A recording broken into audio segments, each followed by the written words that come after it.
एक बार की बात है, एक गांव में एक किसान रहता था। उस किसान को जानवर पालने का बहुत शौक था। उसके पास पहले से ही बहुत सारी भैंसें थी, जिनका दूध बेचकर वह अपना घर चलाया करता था।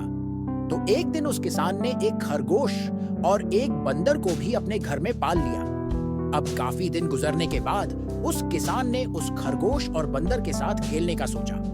उस किसान ने अपने खेत में बहुत सारे छोटे छोटे गड्ढे कर दिए और फिर उन गड्ढों पर मिट्टी डालकर उन गड्ढों को बंद कर दिया। और किसी एक गड्ढे में उस किसान ने एक गाजर को छुपा दिया। अब उस किसान ने खरगोश और बंदर को उस गाजर को ढूंढने के लिए कहा। खरगोश बहुत ही कॉन्फिडेंट था और उसे अपने आप पर बहुत विश्वास था। उसने एक एक गड्ढे को खोदना शुरू किया और गाजर ढूंढने लगा। लेकिन बंदर जो था वह बहुत ही नेगेटिव और आलसी था। उसने सोचा कि खेत में इतने सारे गड्ढे हैं और वह गाजर किसी एक गड्ढे में है, इतना कौन ढूंढेगा वह बंदर। यह सोचकर एक गड्ढे के ऊपर जाकर सो गया।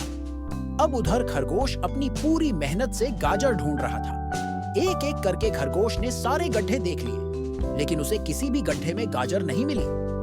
सिर्फ एक गड्ढा बाकी रह गया था, जिसके ऊपर बंदर सो रहा था। अब खरगोश बंदर के पास जाता है और उसे उस गड्ढे पर से उठने के लिए कहता है।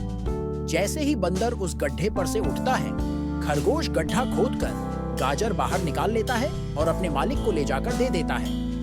बंदर यह देखकर हैरान हो जाता है कि जिस गड्ढे के ऊपर वह इतनी देर से सो रहा था, गाजर उसी के अंदर थी। वह सिर्फ एक बार खोद कर देख लेता तो गाजर उसे मिल जाती और वह मालिक की नजरों में बड़ा बन जाता।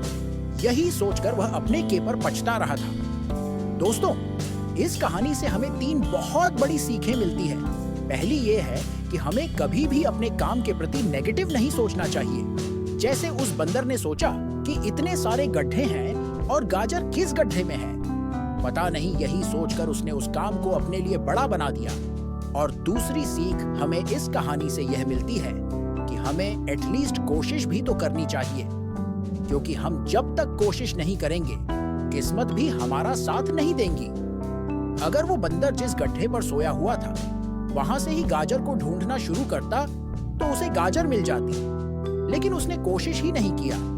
और तीसरी सीख हमें इस कहानी से यह मिलती है कि हमें जल्दी हार नहीं माननी चाहिए। अब हमें नहीं पता कि हमें अपने काम में कौन से साल में कामयाबी मिलेंगी।